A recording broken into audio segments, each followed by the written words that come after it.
ओम शांति।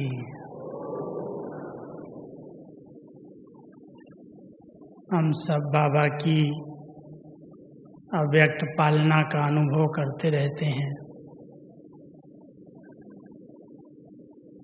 आज 84 इयर्स, जिसमें 33 साल बाबा की साकार पालना मिली। उसके बाद बाबा व्यक्त हुए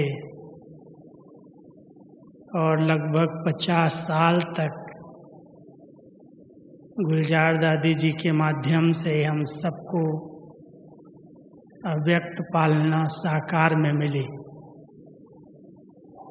और वर्तमान समय हम सब अनुभव कर रहे हैं कि अव्यक्त वतनवासी बाबा देश और विदेश में हजारों बच्चों की पालना अव्यक्त वतन से कर रहे हैं। उनकी सूक्ष्म शक्तियों का, उनकी हाजिरी का, प्रेरणाओं का, वरदानों का हम सब अपने अपने स्थान पर रहते भी बहुत अच्छे अनुभव करते हैं। कितने नए नए बच्चे ज्ञान में निकल रहे हैं। कोई 1 साल, 2 साल, 3 साल वाले भी हैं, लेकिन लास्ट आते भी बाबा की पालना से बहुत फास्ट जा रहे हैं। बाबा की पालना कितनी गुप्त और सूक्ष्म है, मैं समझता हूँ ऐसा कोई भी बच्चा नहीं जिसको बाबा की पालना का अनुभव न हो। लौकिक में अगर माता पिता की बच्चों को अच्छी पालना मिलती है तो पालना करने वालों के अंदर एक भावना रहती है कि ये मेरे बच्चे सदा स्वस्थ रहें, शक्तिशाली रहें, किसी भी प्रकार के रोग मन के और तन के इनके ऊपर ना आए। वो इतने समर्थ बन जाएं जो किसी पर भी निर्भर न रहें। तो हम सबके माता पिता निराकार और आकार रूप में हम सबसे यही अपेक्षा रखते कि मेरा एक एक बच्चा इतना समर्थ और शक्तिशाली बन जाए जो माया की कोई भी छाया उसके ऊपर अपना प्रभाव न डाल सके। जो बाबा ने हम सबकी पालना की है, और ये भी एक हम सबका अलौकिक भाग्य है, जो संपन्न संपूर्ण आत्मा की पालना हम सबको मिली। ब्रह्मा बाबा जब अपने पुरुषार्थी जीवन में थे, बाबा ने किस किस तरह से पुरुषार्थ किया अपनी संपन्नता और संपूर्णता को प्राप्त करने के लिए। साकार के समय तो बाबा ने अपने पुरुषार्थ को बहुत छिपा करके रखा, किसी को पता नहीं चलने दिया। लास्ट अगर 18 जनवरी 69 की साकार मुरली आप पढ़ेंगे तो उस मुरली के अंदर भी बाबा ने कहा कि बच्चे, देह अभिमान को जीतना तो बहुत मेहनत का काम है। इतनी जल्दी कर्मातीत नहीं बना जा सकता, बहुत मेहनत है, बहुत युद्ध है, कई प्रकार की परीक्षाएं आती हैं, उनका सामना करना पड़ता है। लेकिन थोड़े समय के बाद ही बाबा गुप्त रीति से कर्मातीत स्थिति को प्राप्त हो गए। कितना गुप्त पुरुषार्थ किया होगा।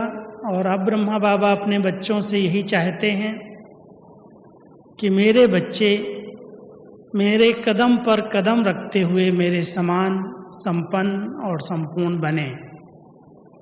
ब्रह्मचारी का अर्थ यही है कि हम सब ब्रह्मा बाबा के आचरण को फॉलो करें, उस पर पूर्ण रीति से चलें। जो कुछ उन्होंने किया वो उनके नक्शे कदम कदम पर कदम रखते हुए बच्चों को फॉलो करना है। तो आज मैं आपके सामने कुछ ऐसी बातें जो साकार बाबा ने प्रैक्टिकल की, अव्यक्त बाबा ने उसका वर्णन किया और हम सबके सामने एक आदर्श के रूप में, एक आईने के रूप में ब्रह्मा बाबा को प्रस्तुत किया कि ब्रह्मा बाबा ने साकार जीवन में रहते हुए, इतनी सारी कारोबार संभालते हुए, इतने बच्चों की पालना करते हुए अपने लक्ष्य को सदा प्राप्त करने की अंदर की धुन में रहे। आप बच्चे भी कई प्रकार की कारोबार हैं, चाहे आप कुमार हैं, अधर कुमार हैं, प्रवृत्ति है या नहीं भी है, फिर भी हम सब वर्तमान समय ब्रह्मा बाबा को संपन्न और संपूर्ण रूप में अनुभव कर रहे हैं और उनके ही कदम पर कदम रखना हमें श्रीमत मिली हुई है। बच्चे किसी भी देहधारी को नहीं देखना है। ब्रह्मा बाबा भी देहधारी थे, लेकिन उन्होंने देह में रहते हुए विदेही स्थिति का अनुभव किया और 3 बातों के आधार से वो संपन्नता को प्राप्त हो गए।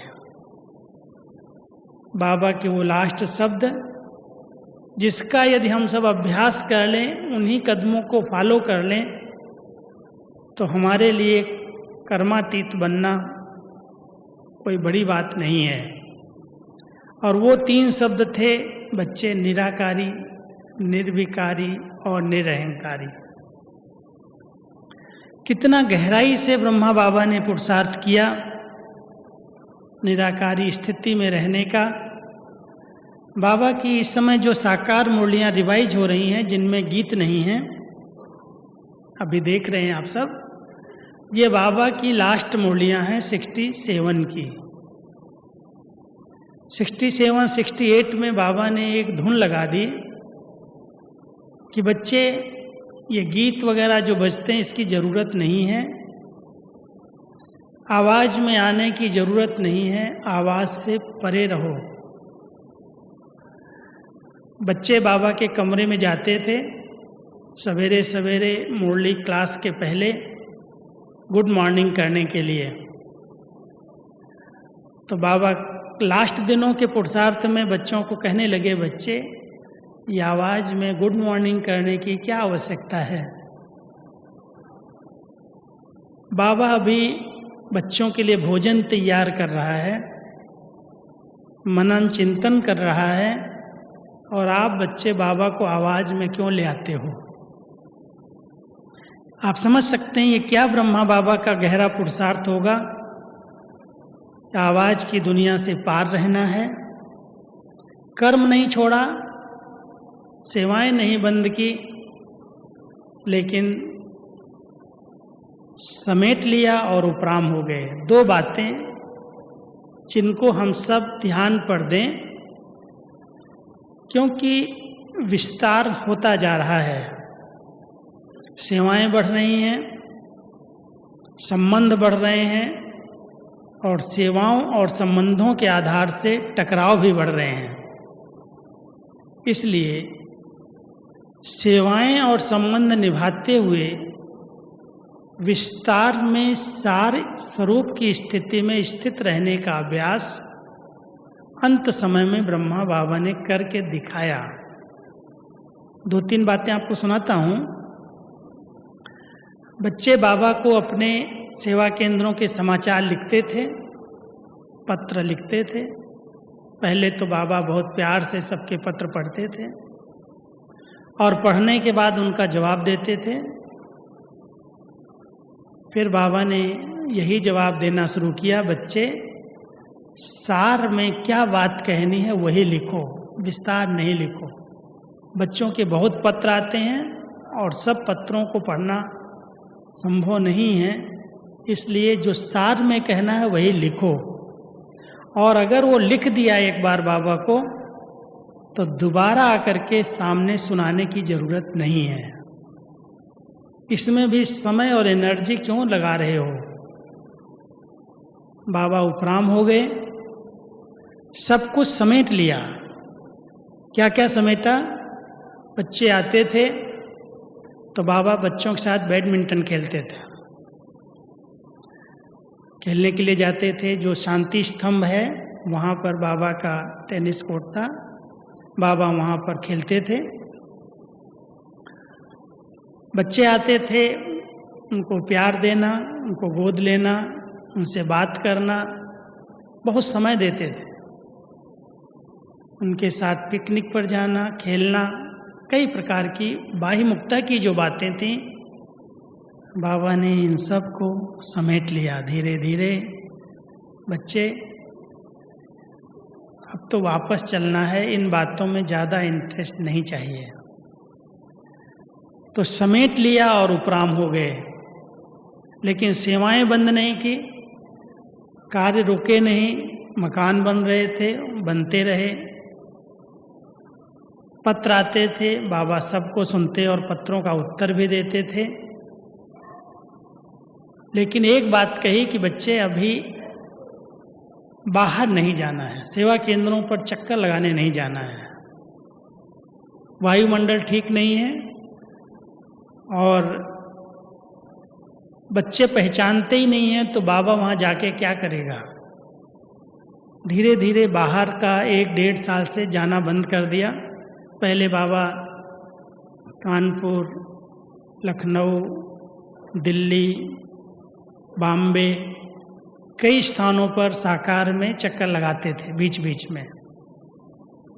लेकिन अंतिम समय में जब संपूर्णता को प्राप्त होना था, ब्रह्मा बाबा ने बाहर की दुनिया में जाना बंद कर दिया। बच्चे तो असार संसार है, समेट लिया, उपराम हो गए। तो हम सभी भी अभी चेक करें, विस्तार तो हो रहा है और होगा, लेकिन क्या इस विस्तार के बीच में मैं अपनी बुद्धि को सार स्वरूप में स्थित कर सकता हूँ? निराकारी स्टेज का अनुभव करने के लिए ब्रह्मा बाबा ने बहुत मेहनत की। अंत समय में जो बाबा का योग था, बाबा बैठते थे छोटे हाल में योग कराने के लिए, तो साथ में एक घड़ी लगी हुई थी और वो घड़ी उस समय पेंडुलम वाली होती थी, चाबी भरी जाती थी और बहुत आवाज़ करती थी, टिक टिक टिक। तो बाबा कहते थे, बच्चे इस बच्ची को शांत कर दो, ये बच्ची भी आवाज़ करती है। आप समझ सकते हो कितना एकाग्रता का, कितनी गहराई का बाबा ने पुरुषार्थ किया होगा आवाज़ की दुनिया से परे रहने का। अभी यहाँ डायरेक्शन मिलता है कि आप सब भट्ठी में आए हो, मौन में रहो। कुछ लोग तो बहुत दृढ़ता के साथ संकल्प लेते हैं, लेकिन कुछ एक अलबेले रहते हैं। अगर सचमुच कोई अच्छे अनुभव करने हैं तो अनुभव की अथॉरिटी बनने के लिए हमें कुछ तो त्याग करना ही पड़ेगा। और बाबा और कोई बड़ा त्याग नहीं सिखाते हैं, लेकिन सिर्फ कहते हैं इस आवाज़ की दुनिया में, देह की दुनिया में रहते हुए भी देह से उपराम रहने का अभ्यास करो। आप सब ये अभ्यास करके देखो, सिर्फ सुनो नहीं। बहुत बार सुना है मुरली के अंदर, और लास्ट मुरलियों में तो बाबा ने कोई भी मुरली नहीं छोड़ी जिसमें ये ना कहा हो कि बच्चे अपने को आत्मा समझकर मुझे याद करो। ये एक ऐसी प्रैक्टिस है जो निराकारी स्टेज बनाने में बहुत मदद करती है। आप अमृत वेले जब आँख खुलती है, अनुभव करो कि मैं आत्मा निराकार इस आकार में प्रवेश कर रही हूँ, मैं अलग हूँ, ये अलग है। अगर योग की कोई गहरी अनुभूति करना चाहता है तो उसके लिए ये अभ्यास बहुत आवश्यक और पहला है कि मैं आत्मा हूँ, मैं इस शरीर से भिन्न एक चैतन्य शक्ति हूँ, मैं एक लाइट हूँ, मैं एक माइट हूँ। ये निराकारी स्टेज का अगर आप सब अभ्यास कर लें और अच्छा अभ्यास कर लें तो उससे बहुत सारे फायदे होंगे। एक तो आप कर्मेंद्रिय जीत बन जाएंगे। जो ये कर्म इंद्रियों में उत्तेजनाएं आती हैं, आज जो विकर्म होते हैं, पाप कर्म होते हैं, उनका एक ही कारण है, ज्ञान होते हुए भी, समझ होते हुए भी आत्माएं कहीं न कहीं कर्मेंद्रियों की गुलाम हो जाती हैं, उत्तेजनाओं को रोक नहीं पाती, आवेश में आकर के, आवेग में आकर के कुछ न कुछ गलत कर्म इन कर्मेंद्रियों से हो जाते हैं। अगर हम सब केवल निराकारी स्थिति का अभ्यास करें कि मैं आत्मा मालिक हूँ, मैं राजा इस भ्रकुटी आसन पर विराजमान हूँ और ये कर्मेंद्रियाँ मेरी कर्मचारी मेरी हैं। सबसे पहला मेरा कंट्रोल मेरे मन पर है। और अगर आपने निराकारी स्टेज का अभ्यास कर लिया तो कोई भी पाप कर्म विकर्म नहीं होंगे, कर्मेंद्रियां शीतल पावन बन जाएंगी। ये जो क्रोध है, गुस्से के रूप में जब कभी मुख से कुवचन निकलते या चेहरा लाल पीला हो जाता, गुस्से में आ जाते, कुछ न कुछ बोल देते, अगर निराकारी स्टेज का किसी ने अच्छा अभ्यास किया है, 3 प्रकार की क्रिमिनलिटी समाप्त हो जाएगी। ब्रह्मा बाबा ने अपने आप को संपूर्ण सिविलाइज्ड बनाया। आंखें बिल्कुल सिविल प्योर हो गई, नज़र से निहाल करने लगे। जिस पर दृष्टि डाली वो आत्मा पावन बन जाए। नज़र से निहाल करने की सेवा की, और वो सेवा तभी कर सकते हैं जब आत्मा सिविलाइज्ड हो जाए, बिल्कुल प्योर शुद्ध दृष्टि हो जाए। दूसरी क्रिमिनलाइट है मुख की। बहुत क्रिमिनल हो गया है, जो आता है वो खा लेता है और जो आता है वो बोल देता है। अगर इस क्रिमिनल पने को, मुख के क्रिमिनल पने को समाप्त कर दिया जाए तो एक तो संबंध अच्छे हो जाएंगे और दूसरा स्वास्थ्य अच्छा हो जाएगा। तीसरी कानों की क्रिमिनलिटी जो है, कई बार बाबा कहता है केवल बाबा के महावाक्य ही कानों में जाने चाहिए। आज ये क्रिमिनल कान जो हुए हैं, उसके अंदर पर चिंतन, व्यर्थ चिंतन, तेरा मेरा, इधर की उधर की कई बातें जाती रहती हैं और अंदर चली गई तो आपको सुना होगा एक बात, कहते हैं अगर इतना बड़ा हाथी जो हजारों चींटियों को मार सकता है, एक पांव के नीचे हजारों लाखों चींटियां मर सकती, अगर वो कान में चली जाती है तो हाथी को भी बेहोश कर देती है। महारथी कहलाने वाली आत्माएं भी अगर कोई ऐसी बात उनके कान में डाल दी जाए, व्यर्थ बुरी इधर उधर की, तो वो बेहोश कर देगी। इसलिए ब्रह्मा बाबा ने इन तीनों चीज़ों को बिल्कुल सिविलाइज्ड बना लिया। किसी की व्यर्थ बातें न सुनी, न मुख से व्यर्थ बोला, न कोई ऐसी व्यर्थ चीज़ें देखी। हम सब ब्रह्मा बाबा के इस आचरण को अगर संपूर्ण रीति से पालन कर लें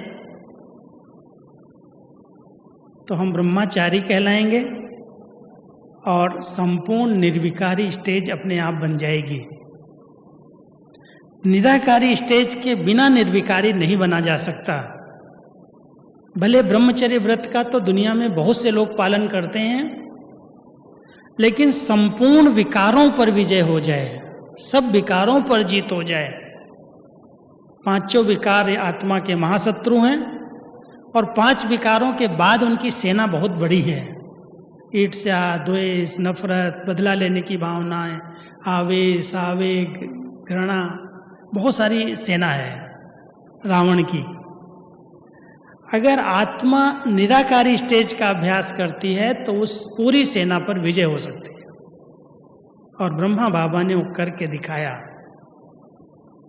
ऐसी विजय प्राप्त कर ली जो आत्मा संपूर्ण निर्विकारी बन गई। और निर्विकारी बनने के बाद भी कईयों को आता है मैं निर्विकारी हूँ, मैं पवित्र हूँ, मैं योगी हूँ। इसलिए बाबा ने तीसरा शब्द कह दिया, निरहंकारी। बच्चे, कभी भी ब्रह्मा बाबा ने कोई अपनी महिमा स्वीकार नहीं की, कोई वस्तु स्वीकार नहीं की, कभी फूल मालाएं स्वीकार नहीं की, अपना फोटो भी निकालने नहीं दिया। बच्चे, इस पतित तन का फोटो क्या निकालोगे? शिव बाबा का फोटो तो निकलता ही नहीं है। इतना बड़ा त्याग, इतनी बड़ी सेवाएं करते हुए इतनी श्रेष्ठ स्थिति बना ली। अब कहता है बच्चे फॉलो करो, कदम पर कदम रखो, दूसरा रास्ता नहीं है। केवल ब्रह्मा बाबा के कदम पर कदम रख करके चलते चलो। अगर हम सब पालना का सबूत देना चाहते हैं, इतनी अच्छी ऊंची पालना, जो देवताओं से भी ऊंची पालना हम सबको मिल रही है, कोई स्वार्थ नहीं है, कोई किसी से ऐसी भावना नहीं है कि बड़ा होगा तो हमें मदद करेगा, साथ देगा, सहारा बनेगा। लौकिक जीवन में माता पिता की बच्चों में ये उम्मीदें रहती हैं। हमारे इस लौकिक परिवार में किसी से कोई स्वार्थ भावना नहीं है, और अगर कोई कुछ करता है तो उसको ये समझ है कि जो कुछ कर रहा हूँ मैं अपने लिए कर रहा हूँ। अगर आपने कोई तन की शक्ति लगाई, मन की शक्ति लगाई, धन की शक्ति लगाई, किसके लिए लगाई? बहनों के लिए, बाबा के लिए, अपने भाग्य बनाने के लिए लगाई। और ब्रह्मा बाबा निश्चित भावी के ज्ञाता बन करके, भावी जानते थे, क्या भावी थी ब्रह्मा बाबा की? वो निश्चित जानते थे कि ये आत्मा श्री नारायण का पद पाने वाली है। साक्षात्कार कर लिया था। निश्चित भावी के ज्ञाता होते हुए भी उन्होंने अपना सब कुछ सफल किया। नर ऐसी करनी करे जो श्री नारायण बने, और ब्रह्मा बाबा ने बन के दिखाया, कर्म किए। आप सब देखें, ब्रह्मा बाबा की जीवनी को पढ़ा होगा। किसने किसने ब्रह्मा बाबा की जीवनी पढ़ी? हाथ उठाओ। लगभग सभी ने पढ़ी है, सभी ने। कोई होंगे शायद न पढ़ी हो। जिस दिन से समर्पित हुए, जिस दिन से शिव बाबा का परिचय मिला, निश्चय हुआ, एक धक से सब कुछ समर्पित कर दिया। ये नहीं कहा कि मेरी इतनी बड़ी प्रॉपर्टी है, इतने बड़ा बिजनेस है। वंदे मातरम किया और माताओं के आगे चरणों में रख दिया। पूछा नहीं इसके बाद क्या हुआ। धन समर्पित किया। 14 साल तक कितने लोगों की पालना हुई। तन बाबा की सेवा में लगाया और सदा यही पाठ पढ़ाया। इतनी बड़ी उम्र में बच्चे, जो कर्म मैं करूंगा मुझे देख बच्चे करेंगे, कह करके नहीं सिखाया, करके सिखाया। सिर्फ ब्रह्मा बाबा ने नहीं किया, लेकिन हमारी दादियों ने भी हम सबको करके सिखाया। और साधारण जीवन में रह करके बहुत पुरुषोत्तम स्थिति बना के दिखाई। साधारण, बहुत साधारण। ब्रह्मा बाबा की अगर जीवनी पढ़ी होगी तो ब्रह्मा बाबा का कमरा तो देखा है, अभी तो बहुत बड़ा बना दिया है, तोड़ करके। छोटा सा था, केवल चारपाई और गद्दी जहाँ तक है वहीं एक दीवार थी। उसके बाद बढ़ाया गया, बहुत बच्चे बैठने वाले आने लगे। बहुत छोटा सा कमरा था और लेट्रिन बाथरूम बाहर, जहाँ भी भंडारा इस साइड में था, दूध के भंडारे की तरफ। पांडवों की बात कर रहा हूँ मैं। और वो खुला था, ऊपर छत नहीं थी, टीन का नात लगी हुई थी और वहीं पर बाबा का बाथरूम था। लोटा लेके बाबा जाता था। बहुत सिंपल, एकदम निर्माण चित्त। कोई देख ले कहेगा इसमें भगवान आता है। इतना सरल, इतना सादा, एकदम बिल्कुल बेगल लाइफ। श्री कृष्ण की आत्मा, नंबर 1 आत्मा। नशा कितना था पता है? बाबा उस समय एक सेवा करते थे, बच्चों से कराते थे। मधुबन में जो कोयला आता था, पहले कोयले पर रोटियां बनती थी, अभी तो गैस और बहुत सारे स्टीम के साधन आ गए। तो कोयला जो आता था उसको छानते थे, और उसका जो चूरा होता था कोयले का, हमारे पास मधुबन में गाय थी, बैल भी थे, गाय भी थी। उस गाय का गोबर और चूरा मिलाते थे, और ब्रह्मा बाबा जाकर के सबसे पहले उस चूरे को गोबर में मिला के इतना बड़ा बड़ा गोला बनाते थे, और उनके साथ बच्चे बैठ करके मदद करते थे। और बड़ा नशा होता था कि देखो बच्चे, आज तो ये कोयले का गोला है और इसके हाथ में भी विष का गोला आने वाला है।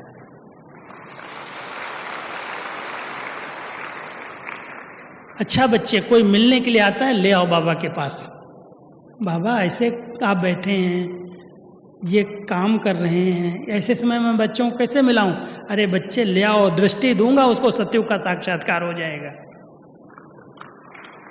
आप समझ सकते हो कितनी ऊंची स्थिति होगी कि वो कर्म साधारण, बिल्कुल साधारण, गरीब से आप किसी से कहा जाए जो थोड़े पढ़े लिखे हैं, ऑफिस में काम करते हैं, नौकरी ऐसी है, पोस्ट ऐसी है, कहेंगे ये काले कोयले में मैं हाथ डालूं?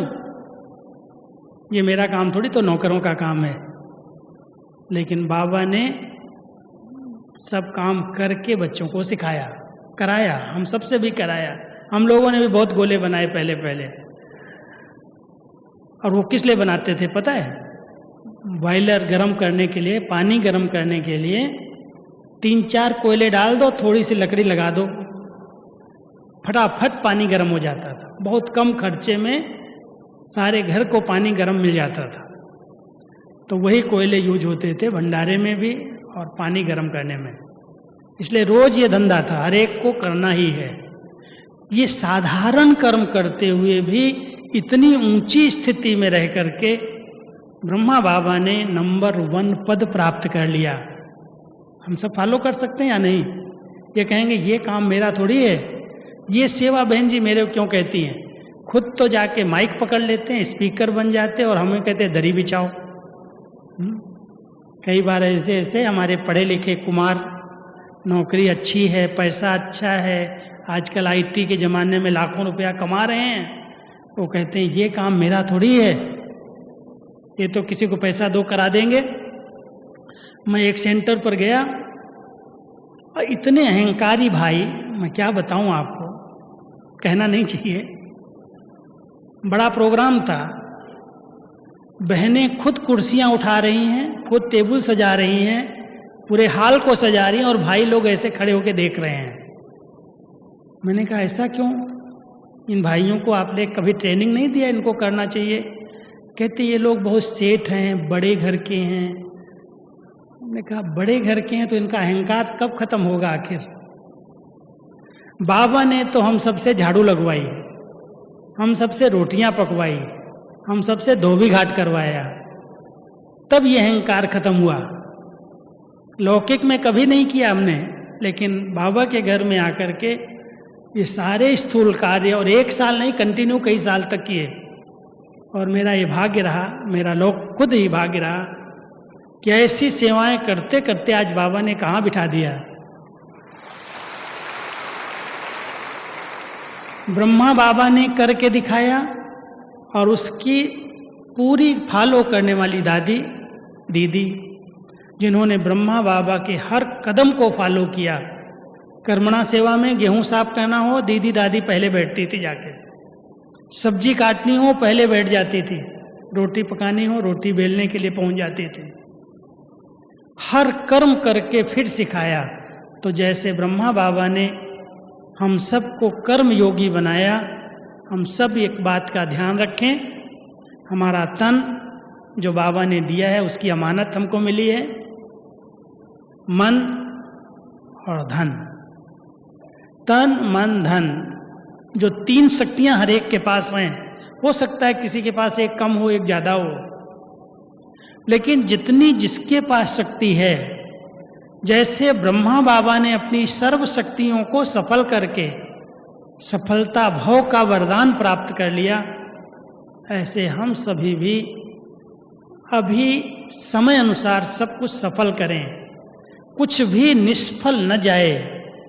और उसकी एक बहुत बड़ी विशेषता ब्रह्मा बाबा ने करके दिखाई कि अगर कोई भी श्रेष्ठ कर्म इस हाथ से करो तो इस हाथ को पता नहीं चलना चाहिए।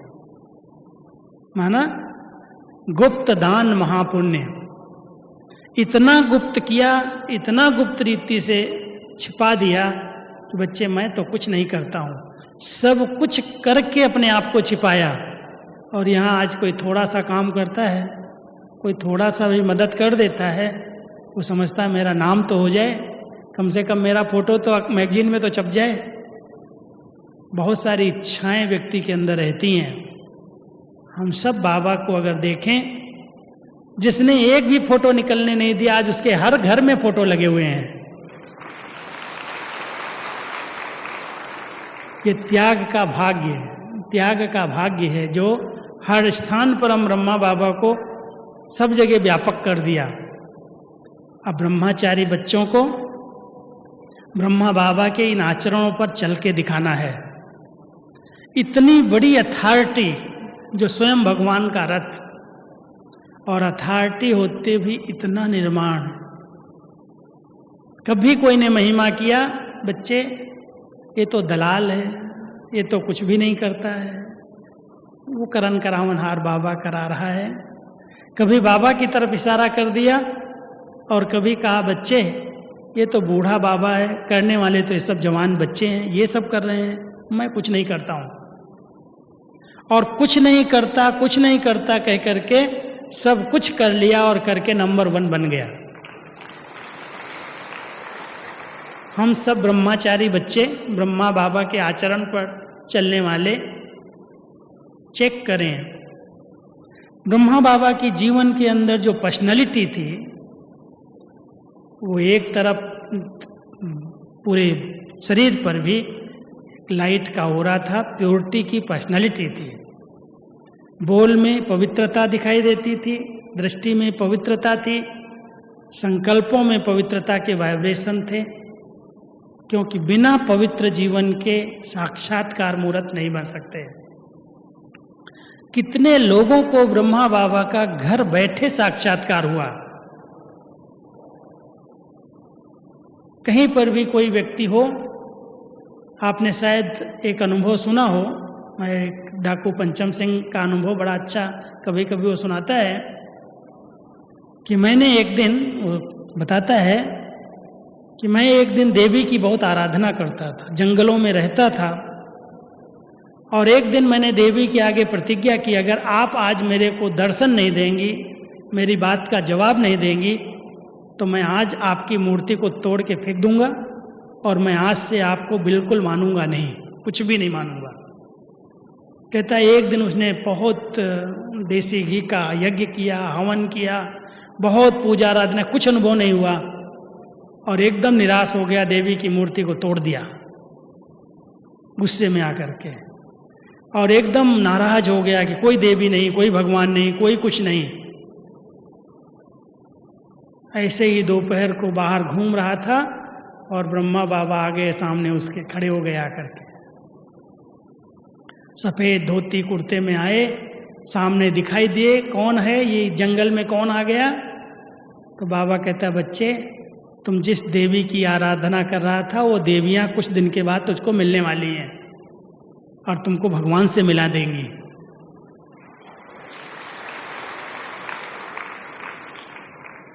ये शिव बाबा की करामात थी या ब्रह्मा बाबा की है?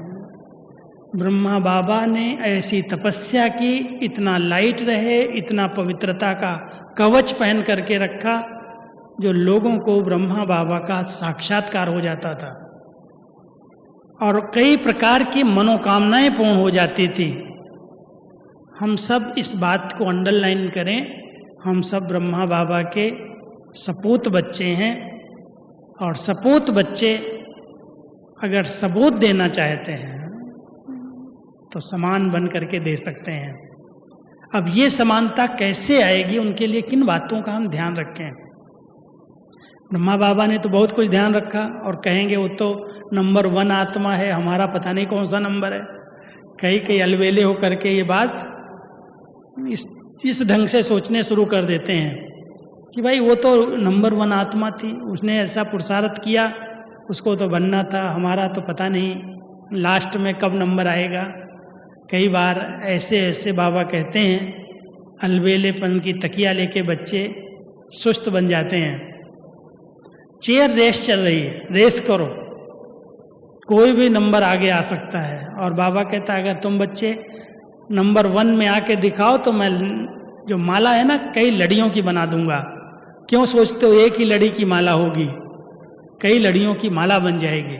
आप रेस करके तो दिखाओ, पास हो करके तो दिखाओ।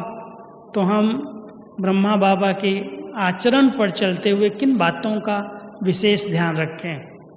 मैं आपको 4 बातें सिर्फ सुनाता हूँ। पहली बात, हम सबको समय अनुसार मन और बुद्धि की एकाग्रता का बड़ा अच्छा अनुभव करने की आवश्यकता है। बहुत सी बातें हलचल में लाने वाली आएंगी, मन को डिस्टर्ब करने वाली बहुत सी परिस्थितियां घटेंगी, सामने आएंगी, लेकिन जितना समय मिले, जब समय मिले, अपने भ्रकुटी आसन पर बैठ करके मन की गति पर ध्यान दो। किधर किधर जा रहा है, क्यों जा रहा है, उससे बातें करो और बातें करते करते अपने स्वरूप में स्थित हो जाओ। एकाग्रता का मतलब शून्य में जड़ता नहीं है। एक दिन बाबा ने मुरली चलाई, बड़ी रमणीक मुरली चलती है साकार बाबा की, सुनते होंगे आप। एक दिन कहा बच्चे, अशरीरी माना शून्य अवस्था। कुछ दिन पहले, 1 महीने पहले ही मुरली चली। अशरीरी माना शून्य अवस्था। 8 दिन के बाद कहा बच्चे, शून्य होना योग नहीं है। चेंज कर दिया। क्यों किया चेंज? क्योंकि बच्चे वो शून्य अवस्था में बेहोश हो जाते हैं, नींद में आ चले जाते हैं। अशरीरी हो जाना माना निद्रा के अंदर नहीं चले जाना। शून्य होना माना ऐसे नहीं सब संकल्प शून्य हो गए, डेड साइलेंस हो गई। बाबा ने डेड साइलेंस को खत्म किया। आप सब 3 दिन की भट्टी के अंदर 3 प्रकार की साइलेंस का अनुभव करके देखना। एक डीप साइलेंस, सागर के तले में चले जाएं। लहरों में लहराना तो बहुतों को आता है, ज्ञान की मनन करना, चिंतन करना, रूह ध्यान करना, ये लहरों में लहराना है। और एक है एकदम सागर के तले में शीतलता, शांति, शक्ति का अनुभव करना। दूसरी साइलेंस स्वीट साइलेंस है, जिसमें आनंद का, सुख का, प्रेम का बहुत अच्छा अनुभव होता है। और तीसरी साइलेंस है डेड साइलेंस, जो परम धाम वाली है। कोई हलचल नहीं, कोई संकल्प विकल्प नहीं। कर सकते हो, लेकिन इसके लिए अटेंशन देना पड़ेगा, समय निकालना पड़ेगा। बैठ जाओ। और सभी कर सकते हैं, आपके पास शक्ति है, लेकिन ये जो आवाज में आने का रस है ना, संकल्पों को चलाने का रस है, वो अपनी तरफ आकर्षित कर लेता है। लेकिन डीप साइलेंस में चले जाओ, बहुत अच्छे अच्छे रतन मिलेंगे, बहुत अच्छे अनुभव होंगे। स्वीट साइलेंस में चले जाओ, सब दुनिया की बातें फीकी लगने लगेंगी। और डेड साइलेंस में चले जाओ, शरीरी स्थिति का अनुभव हो जाएगा। एकाग्रता का अभ्यास करो। ब्रह्मा बाबा ने उस एकाग्रता के अभ्यास से विक्रमाजीत स्थिति, कर्मातीत स्थिति बना ली। और दूसरा एक पाठ पक्का करना, ब्राह्मण जीवन में हम सब बच्चों को एक बन करके दिखाना है। हमारा बाबा एक है, ज्ञान एक है, हमारी पहरवाइश एक है, हमारी मान्यताएं एक हैं।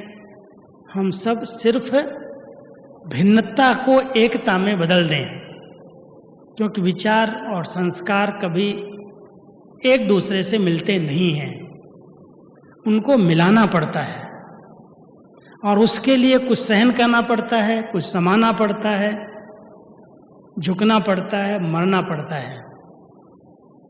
इसलिए हर एक ब्राह्मण ये बात का ध्यान रखे कि हम अपने इस अलौकिक परिवार के अंदर जहाँ पर भी हम निमित्त हैं, जहाँ पर भी हमें पालना मिल रही है, सबके साथ एक होकर के एक को प्रसिद्ध करना है, एकता के सूत्र में बंद करके रखना है। कभी भी मन मुटाव की स्थिति न बने, कभी भी हमारे अलौकिक परिवार में दूरियां न बढ़े। हम सब एक हैं और एक को प्रत्यक्ष करने वाले हैं। एक बाबा दूसरा न कोई, तो एकता का सूत्र पक्का करना है। और तीसरा, एक नामी,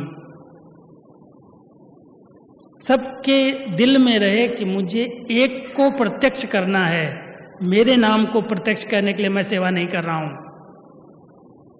मेरा नाम हो, मेरे को महिमा मिले, मेरी शान बढ़े, मेरे को लोग जाने। बाबा ने तो हम सबको बहुत प्रसिद्ध कर दिया है, लेकिन हमारे अंदर यही भावना रहे, सबके अंदर मुझे एक को प्रत्यक्ष करना है। एक ने मुझे ऐसा जीवन दान दिया है, मेरा तो एक बाबा दूसरा न कोई। संकल्पों की इकोनॉमी करो, बोल की इकोनॉमी करो, संपत्ति की इकोनॉमी करो और एक नामी के अवतार बन करके रहो। तो ये चार बातें हमारे जीवन में अगर आ जाती हैं, एकता, एकाग्रता, एक नामी और एकानामी, अगर ये ब्राह्मण आत्माएं पक्का कर लें तो ब्रह्मा बाबा ने एक बहुत अच्छा स्लोगन एकानामी का पढ़ाया है, अव्यक्त रूप में भी पढ़ाया। जब ओम शांति भवन बन रहा था, एकानामी का बहुत समय था, अव्यक्त बाबा आए और बाबा ने डायरेक्शन दिया कि बच्चे यहाँ पर कोई भी प्रकार का अधिक खर्चा नहीं करना है। आज मैं समझता हूँ अगर आप लोगों ने ओम शांति भवन देखा हो, बहुत सिंपल, बहुत सादा बना हुआ है। उसमें बाहर के आर्किटेक्ट नहीं हैं, इंजीनियर्स नहीं हैं, कोई बड़ी अच्छी अच्छी टाइल्स नहीं लगी, मुजाइल टाइल्स लगी हुई हैं। बाबा ने संगमरमर का मार्बल लगाने का मना कर दिया। कम खर्च वाला नसीन, ब्रह्मा बाबा का शुरू से एक ही स्लोगन रहा, खर्चे कम हो, काम अच्छे से अच्छा हो। हम सब भी ये बात का ध्यान रखें। कई बार खर्चा हम बहुत कर देते हैं, वाणी का खर्चा कर देते हैं, बोल का खर्चा, संकल्प का खर्चा, संपत्ति का खर्चा, और काम कुछ भी दिखाई नहीं देता। इसलिए ब्रह्मा बाबा ने साकार में करके दिखाया, अव्यक्त हो करके बच्चों को पाठ पढ़ाया कि बच्चे सिंपल सिल्टी रॉयल ब्यूटी, इतना सिंपल सब होना चाहिए जो दिखावा दिखाई न दे, बहुत खर्चे दिखाई न दें, ऐसी इकोनॉमी करो। तो हम सब बाबा को फॉलो कर रहे हैं, किसी व्यक्ति को नहीं। हम अपने आप से पूछें इन चारों नियमों पर, चारों बातों पर हम कितना खरे उतरे हैं। एकता में कितना है, एकाग्रता का एक ऐसा अभ्यास है, एक नामी, एक के सिवाय और कोई नहीं, एक वृत्ता होकर के रहते हैं और इकोनॉमी का अवतार बन करके चलते हैं। फ्राक दिली भी थी बाबा की, ब्रह्मा बाबा के जीवन में भी एक नामी भी, इकोनॉमी भी और फ्राक दिली भी बहुत। बच्चे आ गए, इनको ये खिलाना है, इनको ऐसे घुमाना है, बहुत कुछ किया ब्रह्मा बाबा ने। दादी जी ने तो जब देखती थी इतनी सभा को, आज इनको आइसक्रीम खिलानी है, आज इनको समोसा खिलाना, आज इनको ये करना, बहुत फ्राक दिल, खिलाना पिलाना सब घुमाना, लेकिन हर बात में इकोनॉमी भी सिखाई। तो बैलेंस बहुत बड़ी कला है। जैसे अथॉरिटी होते भी नम्रता का बैलेंस रखा, गंभीर होते भी बहुत रमणीक होकर के रहे, अंतर्मुखी होते हुए भी सबके साथ मिल करके चले, मिलनसार होकर रहे। तो हम सब बाबा के बच्चे ब्रह्मा बाबा के कदम पर कदम चलें। और भी चार बातें ध्यान पर देने की हैं। एक तो सदा स्मृति में रखना, कोई भी सेवा मिले, कोई भी कार्य कर रहे हो, मैंने किया, ये मैंपन का अहम भाव ना आए, उसके लिए सदा ध्यान रखो, कराने वाला बाबा करा रहा है, हम कुछ भी नहीं कर रहे हैं, वो जो चाहे वो करा रहा है इस आत्मा से। मैं आत्मा केवल निमित्त बन के आगे आ जाऊं। ना कर दोगे तो किनारे हो जाओगे। कोई भी चांस मिलता है सेवा का, हाँ जी, इसी से हम लोग आगे बढ़े। केवल यही एक मंत्र पढ़ा, हाँ जी, और कुछ नहीं आता था। बड़ों ने कहा, हाँ जी किया, निमित्त बन गए और बाबा ने करा लिया, भाग्य बन गया। तो सभी एक बात पक्की करना कि मैं आत्मा, जिस सेवा के लिए बाबा ने चांस दिया, गोल्डन चांस ले लो। अभी बहाना किया, क्या करूं, मैं बहुत बिजी हूं, मेरे पास ये जवाबदारी है, मेरे पास ये काम है, मुझे ये काम है, और चांस निकल गया, तो बाबा कहता तुमने लॉटरी गंवा दी। जो चांस मिले सेवा का, तन की सेवा का मिले ले लो। कल किसने देखा, मन की सेवा मिलती है, मन मना भव, मनसा सेवा करो। और अगर कहीं चांस मिलता है धन लगाने का, धन लगा करके सफल कर लो, कहीं बैंक में ही न पड़ा रह जाए, सफल कर लो, सफलता मिल जाएगी। बहुत अटेंशन देना कि हम सबको गोल्डन चांस लेना है, लेकिन चांस लेते हुए भी कभी ये ना आए मैं कर रहा हूं, निमित्त कराने वाले ने करा लिया। तो जितना निमित्त भाव उतना निर्माण भाव, बहुत नम्र चित्त होकर के, नम्रता का अवतार बन करके रहना है। कभी ये न लगे कि इसको करने का अभिमान दिखाई देता है। दो शब्द बहुत अच्छे हैं, उर्दू के हैं, मैं बताता हूं आपको, ध्यान रखना।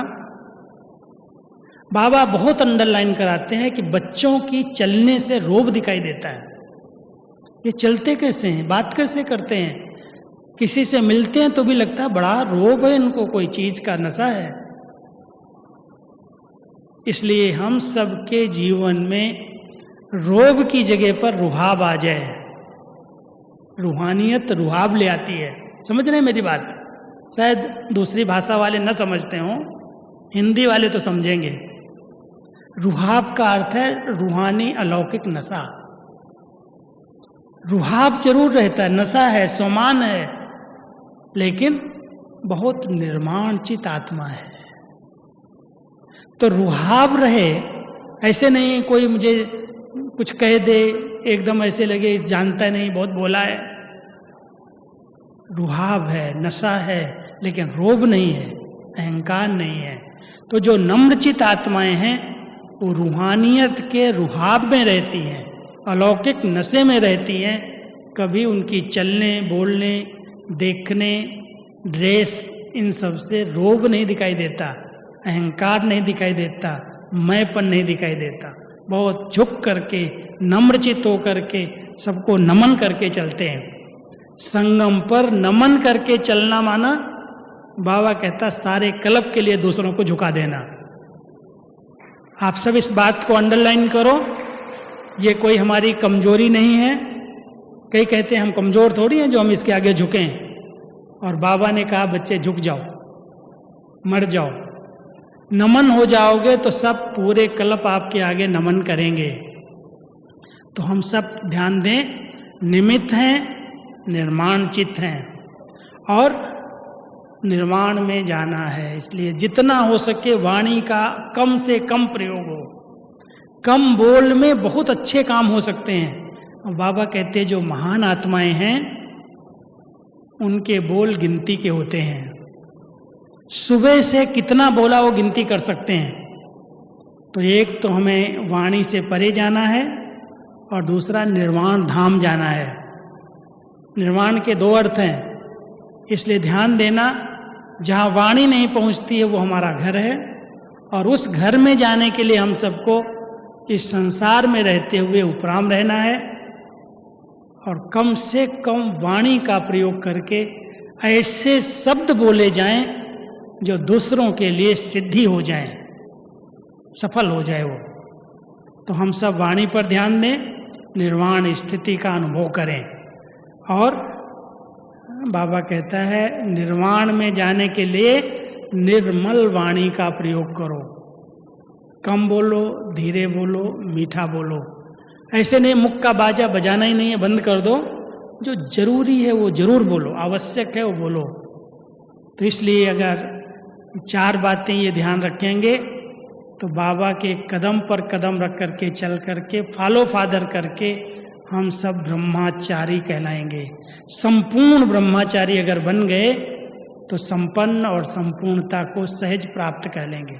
अब समय है, बाबा कहता अब नहीं तो कभी नहीं। इसलिए अभी हम सब बच्चे बाबा के इन कदमों पर, जो ब्रह्मा बाबा ने करके हमें सिखाया है, ऐसा करके बाबा के समान बनना है। ये प्राइज लेनी है। बाबा आपने जो कहा है हम करेंगे, हम नहीं करेंगे तो कौन करेगा? ठीक है। तो सभी कुमार अथवा अधर कुमार जो आज की सभा में बैठे हैं, सब ये संकल्प करो कि जैसा बाबा चाहता है, और जो चाहता है वो सब मुरली के अंदर सुनाता है। मैंने जो सुनाया मुरली के बाहर की बात नहीं सुनाई। इसलिए जो चाहता है वो हम सब बाबा की चाहनाओं को पूरा करें और बाबा की ब्लेसिंग लेकर के उनके समान संपन्न और संपूर्ण बने। ओम शांति।